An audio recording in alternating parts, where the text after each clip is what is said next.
The sun doesn't shine every day. The storms will come. There are times when the nights will be long and dark and you will be alone. There will be times when the darkness seems to consume everything. But don't let it consume you. That's anxiety. Stop. You're not where you think you are. Your map isn't producing the desired outcome. It's wrong. What should you do? You don't know. Stop. Because if you don't know where to go, there's no point going anywhere. And then what? Prepare. That's anxiety. Stop. Prepare. Well, people hate that because, well, for obvious reasons. Prepare. For what? Everything. Very, very demanding psychophysiologically. And that's also something that's really worth knowing. It's like anxiety isn't just a psychological state that's unpleasant. It's like you're revved up and you're burning resources like mad. And you're in a biochemical state such that's optimized for quick action, but that's toxic if you inhabit it for any length of time. So not knowing what to do, that is not good. And it isn't just that it makes you feel bad. It's you're running your machinery faster than you can replenish it.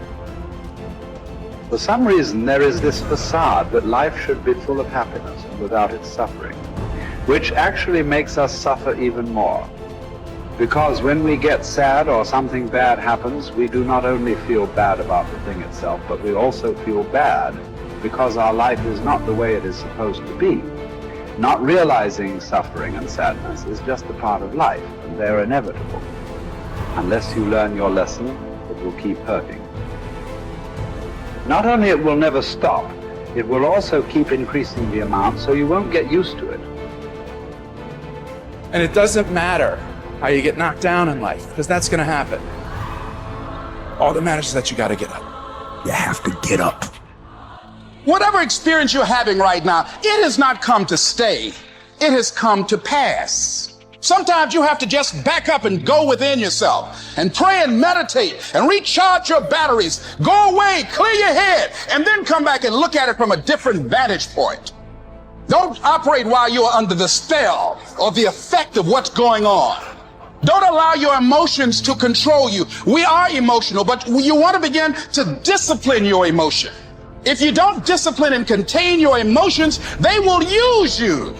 You don't have to force yourself or motivate yourself to think negatively, to be depressed, to beat yourself up over the head, to feel loaded with guilt. You don't have to make any effort to do that. Your mind is on automatic. It will do that by itself. But if you want to begin to move into your own personal greatness, you've got to be willing to go against the tide. You've got to be willing to harness your will and say, in spite of this, I'm in control here. I'm not going to let this get me down. I'm not going to let this destroy me. I'm coming back. The same situation can either be perceived as a lead ball chained to your feet or as wings growing out of your shoulder blades.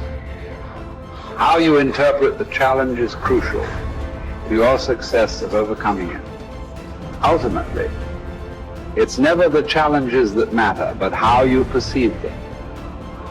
If you work at that which is before you, following right reason seriously, vigorously, calmly, without allowing anything else to distract you, but keeping your divine part pure, as if you should be bound to give it back immediately. If you hold to this, expecting nothing, fearing nothing, but satisfied with your present activity according to nature, and with heroic truth in every word and sound which you utter, you will live happy.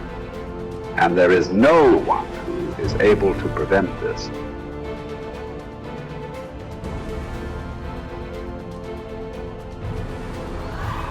We are all bound by this oath to bear the ills of mortal life and to submit with a good grace to what we cannot avoid. So the spirit must be trained to a realization and an acceptance of its lot. It must come to see that there is nothing fortune will shrink from. There's no ground for resentment in all this. We've entered into a world in which these are the terms life is lived on. If you're satisfied with that, submit to them. If you're not, get out, whatever way you please. The happy man, therefore, is he who can make a right judgment in all things.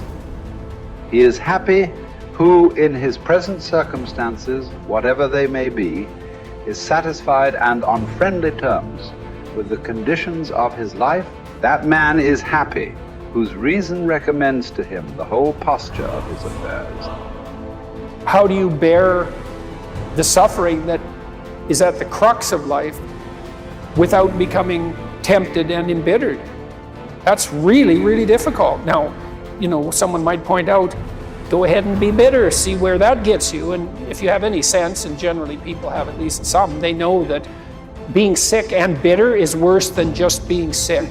And that being right, it's worse, but it's very hard temptation to avoid. Sometimes you want to be bitter just out of spite in some sense, because things are so terrible.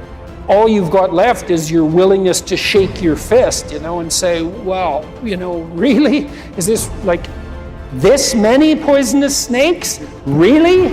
That's like, maybe I could have learned with just 1 or 2, not 100. And so, but we're all stuck with that. And I think we're stuck with it at every level of our life in some senses. How do we maintain a high order moral orientation in spite of suffering and malevolence? Do you think that the man has any thought of mending his ways who counts over his vices as if they were virtues? Therefore, as far as possible, prove yourself guilty, hunt up charges against yourself, play the part first of accuser, then of judge, last of intercessor. At times be harsh with yourself. Set yourself free for your own sake. Gather and save your time, which till lately has been forced from you or filched away, or has merely slipped from your hands. Make yourself believe the truth of my words, that certain moments are torn from us, that some are gently removed, and that others glide beyond our reach. The most disgraceful kind of loss, however, is that due to carelessness. Furthermore, if you will pay close heed to the problem, you will find that the largest portion of our life passes while we are doing ill, a goodly share while we are doing nothing, and the whole while we are doing that which is not to the purpose. What man can you show me who places any value on his time, who reckons the worth of each day, who understands that he is dying daily? For we are mistaken when we look forward to death. The major portion of death has already passed. Whatever years be behind us are in death's hands. We should not manifest surprise at any sort of condition into which we are born, and which should be lamented by no one, simply because it is equally ordained for all. Yes, I say equally ordained, for a man might have experienced even that which he has escaped. And an equal law consists not of that which all have experienced, but of that which is laid down for all. Be sure to prescribe for your mind this sense of equity. We should pay without complaint the tax of our mortality. If you're looking for certainty, the reality of suffering is certain. I mean, what do you accept as evidence above all else?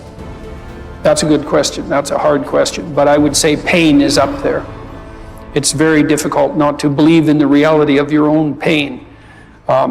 It's somewhat easier not to believe in the reality of other people's pain. That's not so easy either, but it's your pain seems to be undeniably real. And so it does beg a question, which is, if pain is undeniably real, is that which overcomes pain even more real? And I think that's, in some sense, that's the idea that lurks behind the idea of the resurrection.